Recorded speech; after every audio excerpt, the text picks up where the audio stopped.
Hello, I'm Chris Thanis. I'm a KMP developer. Today we're going to be looking at reviewing a prime reacts a reaction that I got annoyed by both of them. Oh, I heard from tech support they were actually on their way out here, and they got all the way out here to my place, ready to close this thing up. Had the wrong cable. You know how they had the firmware or the new device? Well, they thought they could use the old cable. They didn't realize they had to use a new cable. So they're coming back on Tuesday to hopefully close that thing up once and for all. Please. All right, let's look at this article from Prime Racks. I was annoyed at both these people. I can't believe they are professional software developers. But anyway, let's keep going. I immediately think whenever I read something from Medium, it's trash, straight trash. Well, I mean, okay. Trash. All right, so let's find out. Okay, so functional versus OOP. Are you guys excited about this? I'm excited about this because this is, I feel like this is a topic all of you degenerates just love. Do you love functional crap? Oh, yeah, it's Medium. Yeah, I know, it's Medium. You gotta be careful about Medium. Medium is a place in which good-sounding programming articles are there to bait you into something that's actually terrible. All right, here we go. So he's given some... I mean, depends, right? It could be amazing, or it could be just really dumb, or it could be somewhere in between, or it could be all the above. You sometimes you can't tell. We're gonna try and learn something today, though, from this. Some basics right here: encapsulation, pure functions, abstraction, first-class functions, inheritance, immutable data, polymorphism, referential transparency. Okay, so this means everything can be inside. Should be inside of structure. Something means general. Something general. It means you can extend out a class on top of a class like a Chinese dolls, just packing dolls. That's all that means. Polymorphism means the same name function can do different things depending on what kind of object it is. If it's a car, it'll go vroom. If it's a motorcycle, it'll go vroom, vroom. If it's a bicycle, it'll go ding ding. That's the sounds it makes, okay? Depending on what it is. Polymorphism, pure function. Oh, it means you don't change anything outside of the function. You just pass in, no matter what you pass in, you get the same values out. Ooh. First class function. Oh, you can pass a function to another function just like you do for a passive variable to another function. Oh, wow. Immutable data. Oh, it means that you don't change anything. You call a function, it doesn't change anything else, just returns you back a new value. And if you add two numbers together, it's always going to be those two numbers. If you add 1 and 2, it's always going to be 3, no matter where you are in the universe. Referential transparency, same stuff. This is all the same stuff. There's like immutable data, referential, same thing. It means the same thing. It's item potent. Okay. Now, I may know all of those words individually. Let's find out. This is a great, there is a great misunderstanding of what object-oriented programming really is and its origins. The term... Oh boy, is there. And if you don't know, I did a whole course on this about how to program from the ground up, and I go into all the details between the cop style, which is what they're talking about here, this OOP stuff, and the boop, which is what Alan Kay was talking about. So let's get into it a little bit. Object was first coined in the 1950s and became really popular in the 60s on Lisp circles as a powerful design pattern. Finally, in the 70s, the first object-oriented language, Smalltalk, was developed by Alan Kay. The truth is... No, this was Simula, but they weren't calling it this back then. Now, he popularized it by calling it object-oriented. They did have objects all the way back from the early, like 50s. They were talking about this object thing where you had the code and the program together. One thing, I mean... I was loading basic programs off of cassette, and it was basically had the idea of an object, the code, and the program was right there on the same thing. It's like he's using the same words for the same stuff. Yes, Alan Kay came up with the term. He should have changed it, but he didn't. Stubborn. So stubborn. He should have called it message oriented, but okay.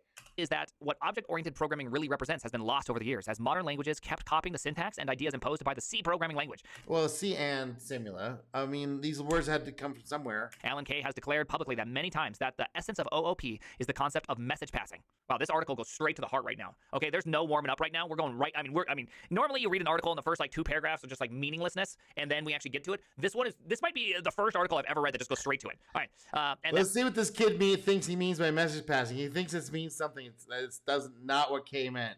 No. Modern programming languages focus more on object notation itself than the concept of message passing.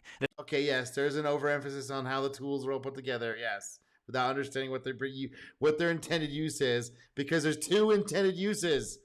This, of course, is the motivation for this article, and our focus here will be to show the essence of object-oriented programming using a popular modern programming language, JavaScript. Okay, if you want to do web programming, you're going to have to be doing JavaScript. It's not that bad. Now you can definitely shoot yourself in the foot.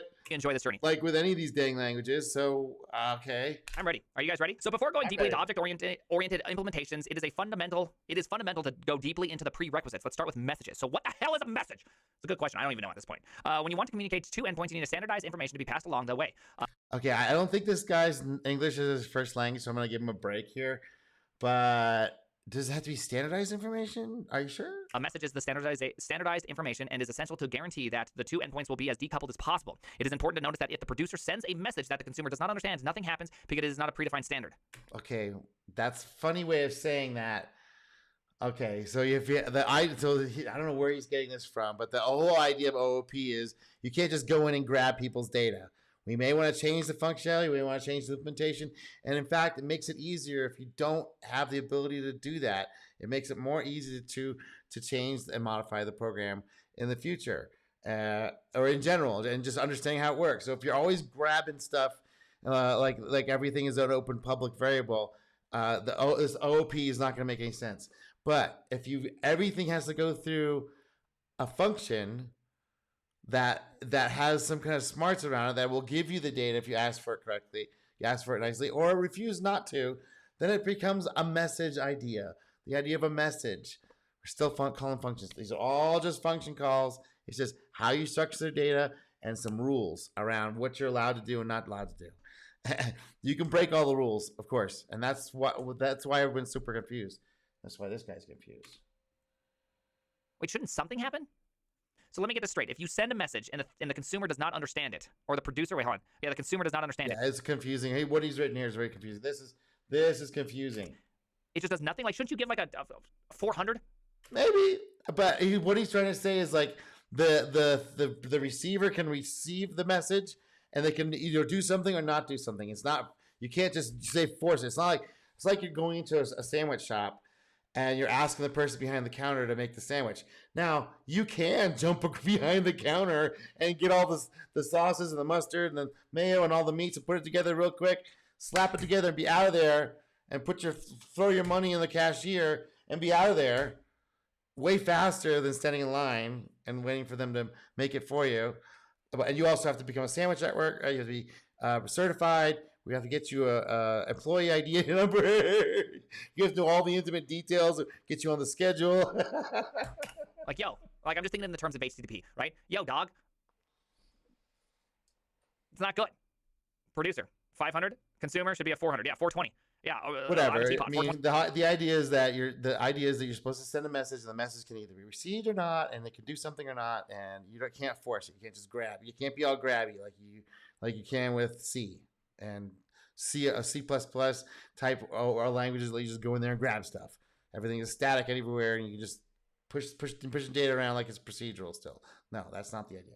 28, right? All right. Our problem. Suppose I want to grab the student's best grade from a list of grades in all the exams he participated. We could write a silly function to do that without complex functionality. We just use generic. Okay, why is this a silly function? Okay, so this is not a silly function, and he's being very imperative here. So this guy's obviously a junior to mid-level developer, because if you're still looping over stuff you don't know about higher level functions, this was written in 2018, so these things were definitely been in the language for quite a while, and he should have done something like a min or a max. I'm gonna show my example. I've got a solution to what he's talking about here. Way better form, and I'm using JS docs, so everything has had parameters on it without having to do an extra compile step. That's the whole point of that, and I'll get into that here in a second. This is not a silly function. This is just a function, okay? Let's see. Okay, grades equals length. I hate this statement. Okay, let max equals grade. Yeah, this is bad. This is some leftover from C++ and C, where you're returning null as an error condition. Now, this thing is so in JavaScript, you can return anything at any time. It's typeless, and it's super annoying. That's why I'm using this JS doc over here to define everything, right? And there's a reason why you may want, if you're going to use this functional style, but you're going to use you want to use some of the language features, it may be smarter to do this style. But these both do exactly the same thing. JavaScript is like, it's just under the hood. It's not doing C or C++. It's doing Lisp. So it's doing something completely different, but it's making it look like it's C or C++-ish or Java-ish. But underneath, it's not doing that. Grade 0, nice, I like it. I equals 1 less than this, okay, looking good. Grades max, yes, yes, yes, return max, fantastic. The above code works perfectly, but since we're working with an array as a parameter, it does not sound very, it does not sound very semantic. Well, his whole thing right here, get student best grade, that is still not semantic. I would call it calculate student best grade or find student best grade, but not get. This get thing, gotta go. I talk about it in my course. You can go to the class-oriented programming section. You'll see it in there. It's like, this stuff's bad. So I'm not going to lie to you. At this current moment, I don't know what that means. Can somebody explain what this means to me? Let's just say if I'm, okay, I know what it means, actually, okay? But maybe you, Twitch chat, could, like, explain it to someone that doesn't understand it. Once again, Twitch chat has the ability to be completely useless, whilst making me angry. Idiomatic does not equal semantic. Okay. It is not, that somehow telling me what semantic, what something not very... Semantic just means you can't really tell what this thing's going to do just by the name of it. All right? Semantic doesn't help me know what it is, right? Like, I could describe what its purpose is. An elephant as being not a cheetah, but that doesn't necessarily help me know what an elephant is. You know what I mean? Just saying that this variable hasn't been named properly, or this function hasn't been named properly. I need to name it better to show people what this thing is supposed to do. It's not clear that the list of grades belongs to a single student. How do we fix this? Well, there are two solutions to the problem. We change the name of the function to get student best grade, and we pass the parameter of the student as an object. Well, of course, we'll focus on the second one. Yay. Okay, I'm confused. Using the class keyword. Let's see. Well, since we are object-oriented programming lovers, damn, we can do it with the word class. This is such an easy job anyways. All right. Grades this, best grade. Okay, yep. So he's just adding a constructor here and putting this stuff inside of an object. Okay, so he's got a private here, this dot grades, and he doesn't actually this is really poor. This is really poor. Like, why don't you show us where the grades is going to go? I have to now look at the constructor to find it. Shouldn't you show it here, guy? Now I have to go look through every single line of your code to find all the variables. Are there any other variables in here that I should know about? Jesus. Okay, yep, I understand that. Okay, this code looks much better. To me, I don't really see a difference between these two codes.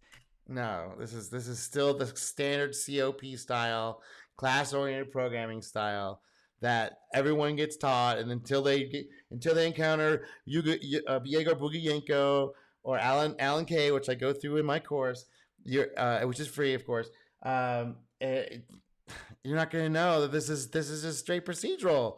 It's cool. It's useful. I like it. I still use it, but this is not OOP. I mean, so real talk here. The only reason why I would put something into a class like this is if it had a complicated data structure and I need to do like several things to it, or state was needed over time. Or you're trying to do OOP, like real LNK OOP, you would do this. But this is not. This is just a bag collection of procedures for a thing. It's halfway in, halfway out. Halfway in, halfway out. Okay. Or some intermediate calculation was needed to be held onto. You know what I mean? So this doesn't look any better or worse. It just looks the same to me. He's also using the OOP style and the class-oriented style. He's doing the class-oriented style stuff, which is not what Alan Kay was talking about. Alan Kay was very misunderstood. You know what I mean? All right, come on, Carlos. Now the code looks much better, as I can simply pass on the student as a parameter, and bingo, much better. All right, Carlos, get the best grade. Come on, Carlos. But this is not the idea behind this article. It looks quite nice, but we are using JavaScript object-oriented notation to do that. Why? Just the Java style, C++ style, a little bit of small talkish stuff. This is more like the came from Simula. Not do with functions only. Keep on reading. Okay, I'm reading. Okay, I'm reading. You don't need to tell me to keep on reading. I'm reading. Our first functional object. Okay. Let's see. To fully understand what we're talking about in the next paragraphs, we need to start simple. We need the first concept of function scope that creates a function counter. So, by the way, okay, how he's saying here is really terrible. So it's creating this scope, right? So in JavaScript, if you create any variables inside this scope, it'll keep it around if you return it. So that's the only taking advantage of this functionality. And he's got extra parens around here. I don't know why. This has got the extra things. You can just return a function, just like return an int or a variable or a value or an array or a string.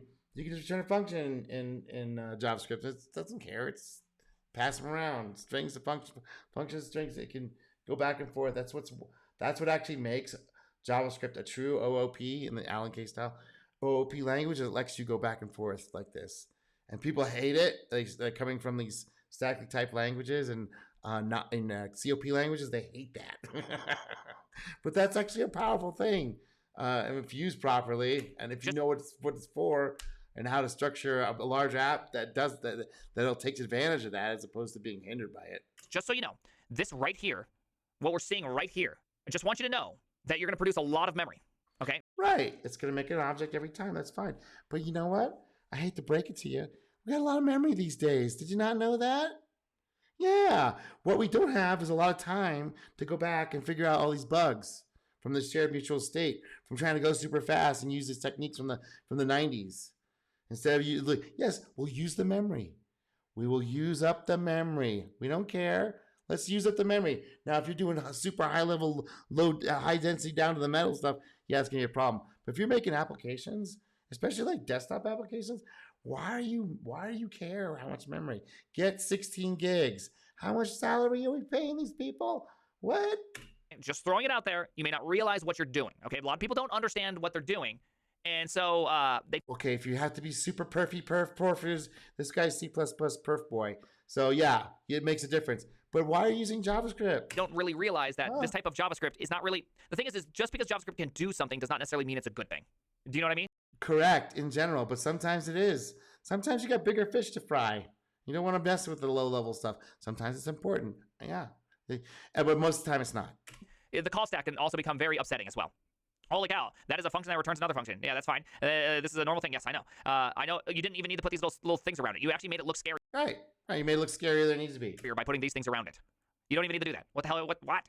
Okay, don't even do that. I know it may sound absurd for many people, but that is actually very useful. I like to tell people that the first function is a function builder because it lets you create more dynamic functions. Okay.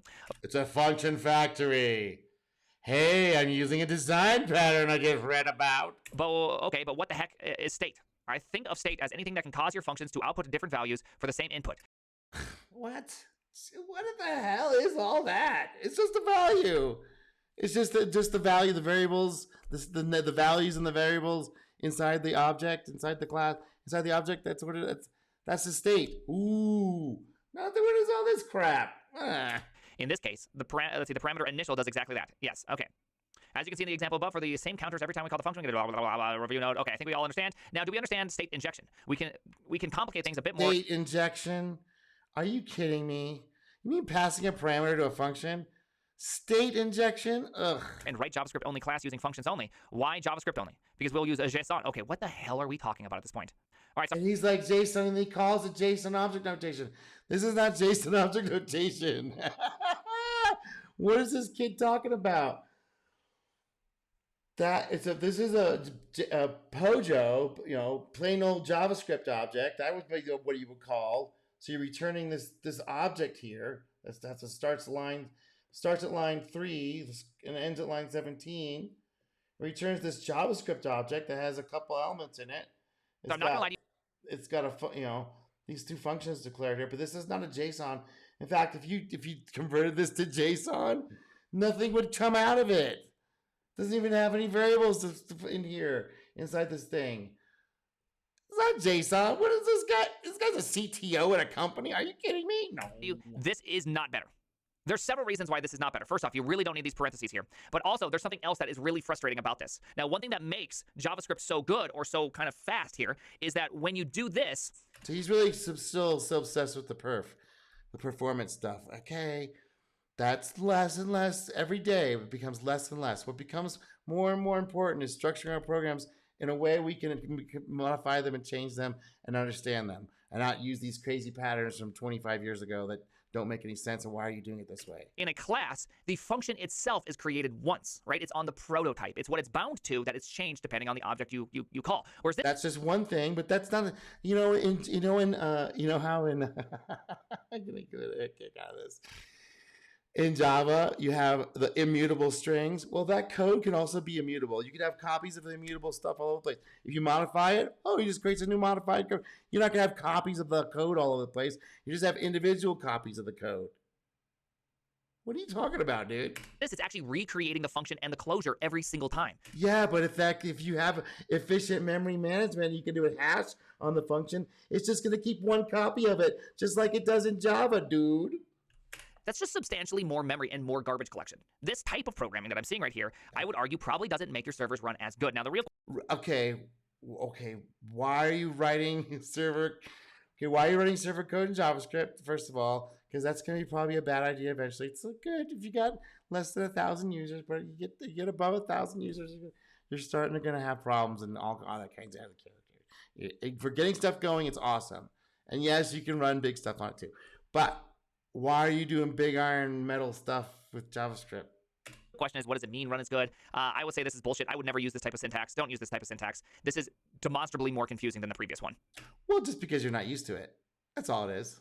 Just because you're not used to it. This is actually legitimate in a lot of ways, but it's what you get used to, right? And what this person's trying to do. I don't think what he's trying to do here is actually the thing that he wants to do. Well, let's keep going. I know, I'm going to keep on reading, but I'm just saying, this right here in of itself, I would say that whatever the conclusion of the article is, don't do that. Okay? Just don't do this. Let's keep on going. It's going to get better. Maybe. I'll show you why you might want to. Is my hope. But this is not good. Okay? This is not good. And by the way, if you put a space in between these two things, I will literally fist fight you in a PR. Okay? Yeah. Oh, you shouldn't nitpick. Yeah. Run prettier and stop putting a space between a function and the name. Okay? It's annoying. Okay? Don't do that. Stop it. Also, what the hell does that even mean? That means he's setting an internal variable that is going to be held as a closure for this thing. Because that's how it works. It goes one level out. It's weird. JavaScript's a little strange. So it's not just returning this stuff in here. It's returning this thing in here too. Hidden. This is how it works. Okay, it's kind of nutty. It's kind of goofy. But that's just how it works. So it doesn't just return this thing. It returns this stuff here. So what he's doing is he's making a local private variable. He's trying to, at least. That has the contents of this. But what he's actually doing, because this is a total junior mistake, he is passing a reference to the array. So he's totally publicly exposing all the data inside this supposed private function. I'll show you what he's doing so you won't make the same mistake. But wow, this guy is running some junior ass code right here. What is that? As we can see, we use the same approach on the counters example. Our function student that represents our class receives the grades as a parameter and maintains its... He's going like this for a different reason. He doesn't understand. I understand what he's doing. But what he's doing is also screwing it up. Private attribute, grades. The public methods get grades and get best grade of this class are returned of this object function abomination are returned as a JSON. It's not returned as a JSON. JSON can't even... it's not JSON. Okay, it's not JSON. It's not JSON because JSON cannot encode functions. If you were to simply encode this object, all you would get is nothing. Right. So I did it over here. I'll do it real quick. So this is you can get this code elsewhere. So right here, JSON, stringify JSON is nothing. It actually comes out as nothing. You stringify either one of these things, and I'll go through the whole thing. But it's gonna come out as nothing. So yeah, and you can go here and I got the link in the deedly-do, and you can copy this, paste, and go to any web browser. Well, if you got Chrome or Brave, whatever, hit F12, and go to this little page here and go for snippets. Look for snippets. And say new snippet, and just go and copy the code here. Boop, copy, and then go over here, paste, and then hit Command or Control, Enter, and it'll run the code. You can just run it over here. You can mess with it. So you don't even have to have VS Code or anything. You do it right from the browser where you're at right now. That's fun, isn't it? That is a fun thing. All right, here we go. Get an empty object. This is not JSON. This is an object. That's all it is, okay? It's not Gizmal. JSON's proper name, which is Gizmal. I don't know if you know that, but Douglas Crawford actually was going to name it Gizmal. JSML. JavaScript markup language? Anyways, Gizmal. That would have been fun, Gizmal. Could have been saying Gizmal this whole time. All right, there's nothing greater than that. Nothing would have been that would have been fun. greater than Gizmal. Yeah, look at us here. Look at us here, TJ. The dismal Gizmal. It's dismal that this Gizmal happened. Okay, anyways. All right, so the class is written using a fancy-looking function. There's no need to use the new keyword. Somehow that doesn't make me, like, impressed. Right? Like, this is not impressing me yet. Okay, so you don't use a new keyword, okay? All right, that was put there to make Java programmers happy. So what? But I'm very curious where this is going, because there must be a good reason for all this. All right, this implementation is very common in old JavaScript source code, yes, but we hated it. But it is very powerful. No, it is not. It literally isn't. The it has its uses. reason why it was so popular in old JavaScript is because a function was a class. Right, because it didn't have the keywords of function. It didn't have all the class names and all the extend stuff for all the Java people coming in. All I had was this function. It's like, you can do it like this. Want to do it like that? Why don't you just do it like that? It's like, they're like, no, we want the way it looks in the other language. That's what made it so powerful. So if you look at old JavaScript, you'll actually even see in a constructor a basic check, like, is this window? If it is, return new of myself, right? Yeah, there's all clunky things in every language, by the way, just to hook into the system, because we're hooking into stuff that wasn't ever meant for this stuff. The browser was never meant to run JavaScript. Those HTML was never meant to be a UI framework. Totally, we're using a substrate that was never meant for this. The same thing with the computer. We're using little charges, electricity, and magnetism. It was never meant for this. We're just using it for that. We're humans. We use stuff that's not meant for stuff. And so it's like, JavaScript was just a piece of shit language. Now it's just a shitty language, but like it was like a genuine, just horrible language. And you had No, it was what it was useful at the time. Were you gonna write a language for free in just a few days on your spare time? No, for a browser. No, they never heard of. Nobody's gonna even use. We don't know if we're gonna be in business in 3 weeks. Oh, okay. to do the craziest stuff to make it work. So yes, true. All this stuff's like that. It's getting easier, but it's never gonna be perfect. And the moment it is, you're out of a job, buddy. okay, I'm ready. The fun begins now. Let's have the fun begin. I'm very confident that this is going to get amazing, okay? Message passing, object notation, MPON. You guys want some MPON? All right, here we go. Let's write the same object before using our message passing Oh god, this guy's in the weeds with this. strategy. Oh, and now he's actually just a function that receives a string and then he has to parse the string. And then what do you do? Just doing it. I mean, this is what's happening under the hood when you're calling a message. Is Alan Kay, when you're sending a message to an object, you're calling its function. You're calling its method. That's all it is. Not sending a string like it's a network call. This guy's in the weeds. Okay, so what's happening right now is what I would refer to as the worst code I've ever seen in my entire lifetime. There's something about this that does... pretty bad. This is pretty bad. Missing the point, not reading the documentation, not knowing about prototypal inheritance, not fully understanding the LNK stuff. Like even Alan Kay just repeats the same stuff over and over again, and people are still missing it. It's making me a little excited. I'm not gonna lie to you. I love seeing new ways in which people build things. Like poor Alan Kay. Hey, you should have changed the name, man. You had a chance. You could have called it message-oriented programming. But no, you had to go, no, object is mine. I made it. It's mine. You should have let Bjorn have that. You should have let Bjorn and AT&T have it. You switched over to MAP, and we'd be talking small talk. We'd be using small talk right now or some derivative of it, and not this crazy stuff. Like this is exciting for me, but this is one of the most confusing pieces of code ever. The reason why I dislike that, okay, is first you call a function that does this useless closing over a variable. This is useless. You don't need to do this. There's nothing there that it actually just name this thing underscore grade if you want an underscore, okay? Second off, it returns. Yeah, it doesn't even do anything. I think he was trying to work on it to maybe like a copy of grades. That would have made more sense, but I think because of his idea that where we're going with this, I don't think this programmer knew that this isn't doing anything. Function. So that means every time you call this function, it actually creates a new function. You don't. Yeah, that's what you want though. So it's creating all these functions. That is kind of the OO thing. But under the hood, let's just be, come on, all that code that's made would be a immutable string.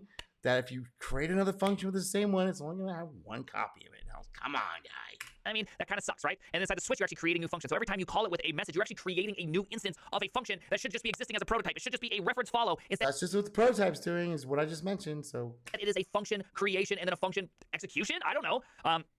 Well, it's similar to what my idea, but yeah, every object can have its own code.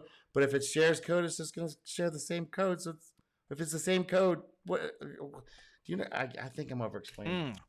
As you can see, this OOP implementation at first sight does not look very elegant in JavaScript, but I can guarantee it will work on most popular programming languages. I mean... No, that's not true. It would have to be a Lisp-like language. So this guy is obviously not... He's way out of his depth, because you can't do this stuff in Kotlin or Java. It's not built up like that. You can't do that. You can't define a new function and just play around at runtime. You can do it at compile time, yeah, but not at runtime. So this guy is definitely out of his depth. We could dress a turd up in a dress and say, hey, it looks nice, but it's still just a turd, right? The idea is not what is being implemented. I don't know what that means, but in this context, well, if he just doesn't like this code, or doesn't understand it, okay. Implementation can do differently, but how we can extend this and implement cool hierarchy. Okay, so this is what I'm excited about. I want to know why this is good, because maybe I'll change my mind. I'm willing to change it if you can show me one problem that's hard to solve otherwise, right? To use the message passing strategy, you'll have... Right. This is why we listen to people that are a little crazy. Computer people listen to people that are crazy, and some people are crazy, and some people actually have making some sense, and some people are crazy and making sense, and some people are crazy and not making sense. Understand that for each message, the object will have to create different handlers, functions that will be specialized in dealing with the message. If we pass no parameters, then we can simply get the function and use it in a more flexible way. Below, I show how you can use the message passing strategy. Okay, one thing that makes me really frustrating is you will defeat the LSP. The LSP is utterly dominated at this current moment. It doesn't exist anymore. And I have a problem with that, okay? I have a genuine problem with defeating an LSB. I'm not even sure how to make this work in TypeScript, because I'm trying to like run in my head, how would I make this work in TypeScript? With a switch statement, I don't think you can make these things a part of a type. Like, I don't even know if it's possible, right? You'd actually have to have these duplicated. Yeah, I think you can make those into a type and like an enum or something. Okay, so what? So he's passed a string to an enum into a string. Okay, whatever. You have to return a function that has a generic parameter of where message is of type T, right? You'd actually have to do that. So what you'd have to do is you'd have to do like function generic something and messages of type T, and that's what can be passed in. Maybe shit. Yeah, that'd be smarter than these passing strings in. You'd pass these enums in, but okay, same thing. You're still like doing a thing that the language is already going to do inside with this prototype inheritance chain. So what are you doing, dude? I'm not even sure, but then you'd have to like. What are you doing? What is his name? Douglas? Generic something and messages of type T, and that's what can be passed in. Maybe shit. I'm not even sure, but then you'd have to like define that. I don't know. You'd have to define every single key twice. Yeah, message would have to have a type of get. Yeah, you'd have the string key, and then you'd have the enum. All right. Grade or get grades. Like there would not be any other one. Is this a meme? I don't. But why are you doing this? Is this for networking stuff? If it's networking, I can kind of see it. If you're bringing strings over the network, and you can bring those strings, whatever. But if it's internal, why are you doing it? This is already how it works. I think this is a meme. To use message passing strategy, you'll have to understand that for each message. Okay, yes, we already know this. Let's go on. All right. The advantage of using this object and not the previously declared object, the one using a gizmal. It's not gizmal. It's just it's called a POJO, a plain old JavaScript object. Is the fact that the case we send an invalid message, there will be a predefined response from JSON. He goes to JSON. JSON. All right. For our domain. Okay, inheritance and polymorphism. For this example, we also need a class to extend from, and there is no other class that looks nicer than person. I was not very creative, really. Since every student is a person, this means that every student should have all the attributes and methods of the basic base class. Okay, I really don't understand. So he's trying to do a generic base class here and derive a student from person. Is that what he's trying to do? Understand this. I really am struggling with this. I also just realized that there's 1.6 thousand clappies. Those are 1.6 thousand engineers that I'm right now considering not hiring. That's for sure. Rude. I don't know. I'm feeling very suspicious right now.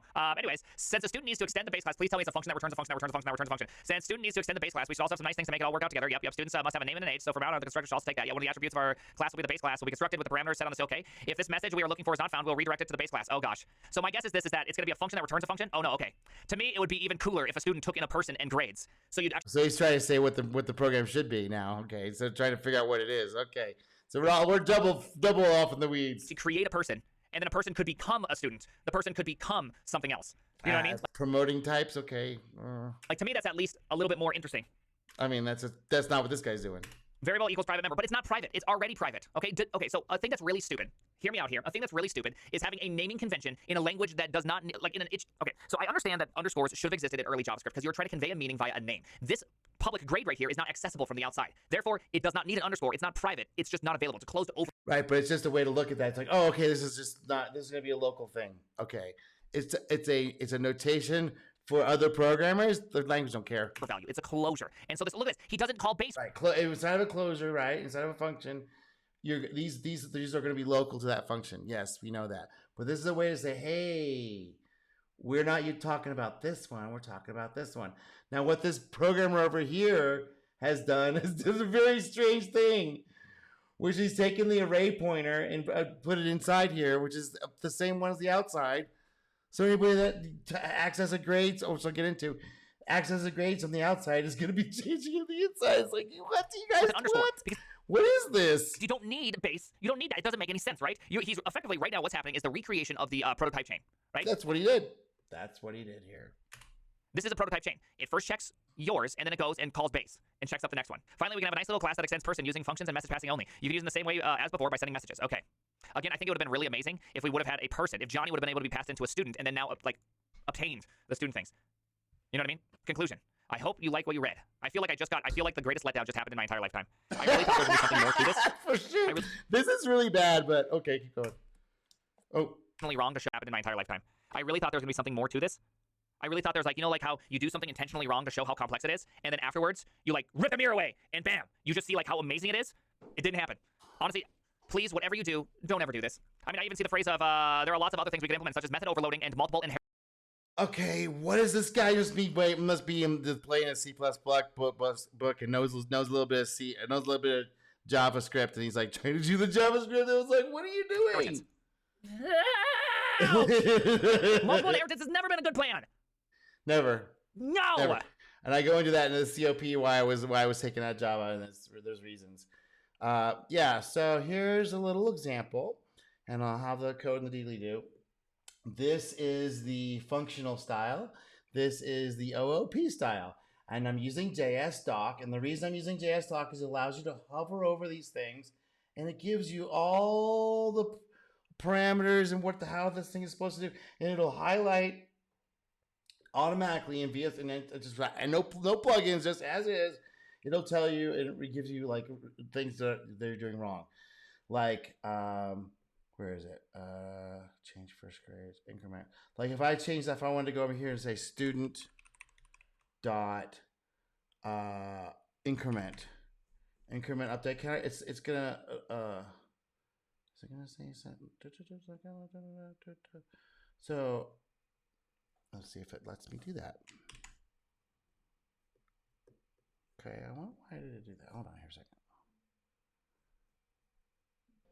All right, I just didn't save it, but yeah. So if I try to access this private variable here, it's going to say type error. It's going to give me a type error. The student is not a function. So that's why I add that stuff on there, and to give you basic types. So JSDoc is really wonderful for doing this. So basically, these things are doing the same thing.